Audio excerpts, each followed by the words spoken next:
শিক্ষার্থীরা, আজকে আমরা ক্যালকুলেটর ছাড়াই যে কোনো ধরনের অঙ্ক কিভাবে সহজে গুণফল বের করতে হয় তা আমরা হাতে কলমে শিখব। আমাদের প্রথম যে কাজটি করতে হবে, আমাদের একটি নিয়ম প্রথমে ভালো করে বুঝে নিতে হবে।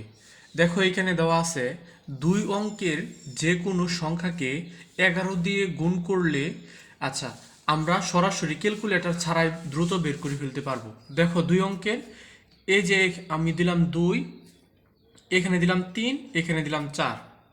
এটা হচ্ছে, এটার প্রথম অঙ্ক হচ্ছে 3, দ্বিতীয় অঙ্ক হচ্ছে 4। তাকে যদি আমরা 11 দিয়ে গুণ করি তাহলে তা কিন্তু আমরা খুব সহজে কিন্তু ক্যালকুলেটর ছাড়াই বের করে ফেলতে পারবো। কিভাবে বের করে ফেলি তা তোমাদেরকে আসো শিখাই। প্রথমে এই যে এইখানে যে অঙ্কটা আছে, এই অঙ্কটা আমরা এখানে তুলব 4, আর এইখানে যে অঙ্কটা আছে এইখানে আমরা একটু মধ্যে খালি রেখে এখানে লিখে ফেললাম 3। এখন এই দুইটার যোগফল আমরা ঠিক মধ্যে বসাবো। এটাই হচ্ছে এটার উত্তর, মনে হচ্ছে এই দুইটার গুণফল হচ্ছে 374।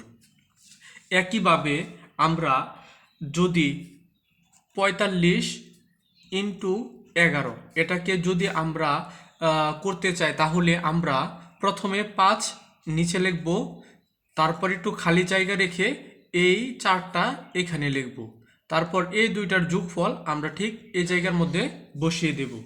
এখন যদি 3 অঙ্কের কোনো সংখ্যা হয়, 3 অঙ্কের কোনো সংখ্যাকে আমরা 11 দিয়ে খুব সহজে গুণ করে বের করে ফেলতে পারি।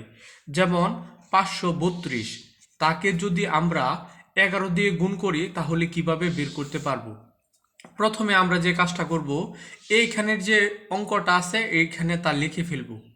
তারপর কাজ হচ্ছে এই দুইটার যোগফল আমরা এই জায়গায় লিখবো। তাহলে 3 আর 2 যোগ করার পর পাবো হচ্ছে 5, 5 এই জায়গায় লিখে ফেলবো। তারপর আমরা কি করব, এই দুইটার যোগফল লিখে ফেলবো এই জায়গায়। তাহলে আমরা এই দুইটার যোগফল 5 আর 3 যোগ করলে 8, 8 আমরা লিখে ফেলবো। তারপর এই যে এখানে যে সংখ্যাটি থাকবো সর্বশেষ আমরা তা বসিয়ে দেব। এখন আরও একটি অঙ্ক করাই। দেখো, এটা 754কে আমরা যদি 11 দিয়ে গুণ করি তাহলে কিভাবে বের করতে পারি? প্রথমে এই 4 এখানে লিখে ফেলবো। লিখে ফেলার পর আমরা যা করব, এই যে 5 এবং 4, 5 এবং 4 আমরা যোগ করব। যোগ করার পর হয়ে যাবে 9। এই 9টা আমরা এখানে লিখে ফেলবো। এখন আমরা কি করব, 7 এবং 5 যোগ করব। 7 এবং 5 যোগ করলে হয় 12, 12-র 2 লিখে ফেলবো, হাতের থাকবে 1। এই 7, এই 7-এর সাথে আমরা হাতের একটা যোগ করে খুব সহজে কিন্তু উত্তর বের করে ফেললাম। এভাবে আমরা ক্যালকুলেটর ছাড়াই খুব সহজে যে কোনো অঙ্ক সলভ করতে পারি। এবার আসো আমরা নিয়ম 2 সম্পর্কে কথা বলি। নিয়ম 2, 2 নম্বর নিয়মে আছে, দুটি অঙ্কের যে কোনো দুটি সংখ্যার প্রথম অঙ্ক একই কিন্তু শেষের অঙ্কদের যোগফল 10 হলে। আচ্ছা, আমি তোমাদেরকে সহজে বুঝিয়ে দেই। এইখানে প্রথম অঙ্ক বলতে এই যে 63, এর মধ্যে এটাকে আমরা বলি প্রথম অঙ্ক, আর এই যে 3 এটাকে বলি আমরা শেষ অঙ্ক। বলা হয়েছে আমরা দুটি সংখ্যা নেব, মনে করো 63 আর 67 নিলাম। এখন দেখো, এই যে এটার প্রথম অঙ্ক আর 67-র প্রথম অঙ্কটা একই, কিন্তু এই যে এখানে এটার শেষ অঙ্ক আর এটার শেষ অঙ্ক এই দুইটার যোগফল কিন্তু হচ্ছে 10। যদি এই টাইপের সংখ্যা হয় তাহলে আমরা খুব সহজে ক্যালকুলেটর ছাড়াই বের করে ফেলতে পারি। কিভাবে বের করবে? প্রথমে আমরা সংখ্যা দুইটি আবারও লিখি, 63 আর 67।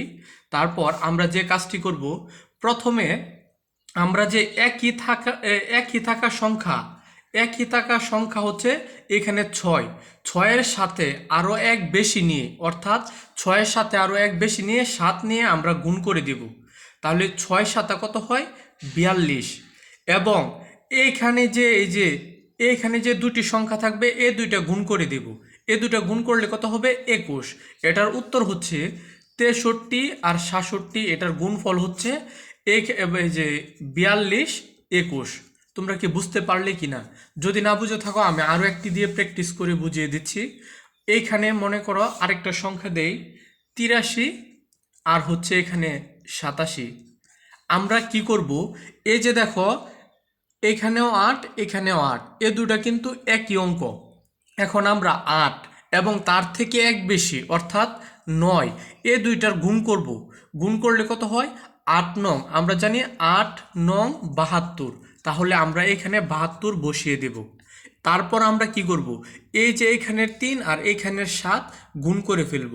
তাহলে 3 আর 7 গুণ করলে কত হবে? 21 হয়ে যাবে। তাহলে 72 21, এটা কিন্তু এটার উত্তর।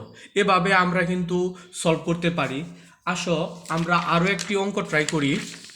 আমরা এইবার 43 আর 47 এটা সলভ করব। দেখো এখানে একই সংখ্যা কিন্তু 4 আর 4, তাহলে আমরা কি করব? 4 থেকে এক বড় অর্থাৎ 5, 5-এর সাথে 4-এর গুণ করব। 4 পাঁচা কত হয়? 4 পাঁচা হচ্ছে 20, তাহলে আমরা এখানে 20 বসাবো। আর এই যে 3 আর 7, এ দুইটা গুণ করলে কত হবে? 21, এই 21 কিন্তু আমরা এখানে বসিয়ে দেব। এভাবে আমরা দ্বিতীয় টাইপের সকল অঙ্ক সমাধান করতে পারি। এখন আমরা টাইপ 3 নাম্বার টাইপ নিয়ে কথা বলবো। এটি হচ্ছে দুটি সংখ্যা একই এবং শেষের অঙ্ক 5 হলে। আমি বুঝিয়ে দিচ্ছি তোমাদেরকে। যদি এমন হয় তোমাদের সংখ্যা মনে করো 85, আবার নিচের সংখ্যাটাও 85, এখানে দেখো এই যে প্রথম এই যে এ সংখ্যা আর এ সংখ্যা কিন্তু একই, কিন্তু শেষের যে অঙ্কগুলো আছে এগুলা দুটোই কিন্তু 5। এ টাইপের অঙ্কগুলো আমরা খুব সহজে ক্যালকুলেটর ছাড়াই সলভ করতে পারি। এই যে প্রথমে 85 আর 85 আমরা লিখে নেই, খুবই খেয়াল করে শুনবে। প্রথমে যে একই থাকা অঙ্কগুলো এখানে আছে 8, এই 8 থেকে এক বেশি নিব। 8 থেকে এক বেশি কত? এটা হচ্ছে 9। 8 আর 9 প্রথমে আমরা গুণ করে ফেলবো। তাহলে 8 নং হচ্ছে তোমার 72। আমরা কি করব? এইখানে 72 বসিয়ে দেব। আর এইখানে যে দুটি সংখ্যা থাকবে এই দুটি সংখ্যাকে আমরা গুণ করব। 5 আর 5 গুণ করলে কত হয়ে যাবে? 25 হয়ে যাবে। এভাবে কিন্তু আমরা এটার উত্তর বের করতে ফেললাম। এখন আমরা 75 ইন্টু আমরা 75 এটাকে কিভাবে সলভ করব? দেখো এখানে একই অঙ্ক আছে 7, তাহলে 7-এর সাথে 7 থেকে এক বেশি 8 গুণ করব। তাহলে 7-এর সাথে যদি 8 গুণ করি, এটা হচ্ছে কিন্তু 7 8 56 হয়ে গেল। আমরা এখানে 56 বসাবো। আর 5 আর 5 কি করব? আমরা গুণ করব। গুণ করলে আমরা পাবো হলো 25, আমরা বসিয়ে দিলাম। এভাবে তোমরা কিন্তু যে কোনো অঙ্ক খুব সহজে সমাধান করতে পারবে। এখন তোমাদের জন্য একটি কাজ, 25 ইন্টু 25 এটার গুণফল তোমরা বের করবে।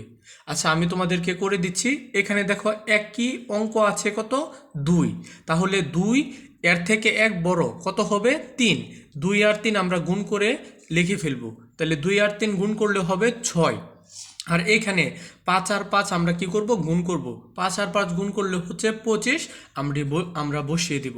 এভাবে আমরা ক্যালকুলেটর ছাড়াই যে কোনো অঙ্ক খুব সহজে আমরা কিন্তু ক্যালকুলেটর ছাড়াই কিন্তু আমরা সলভ করতে পারি। ধন্যবাদ সবাইকে।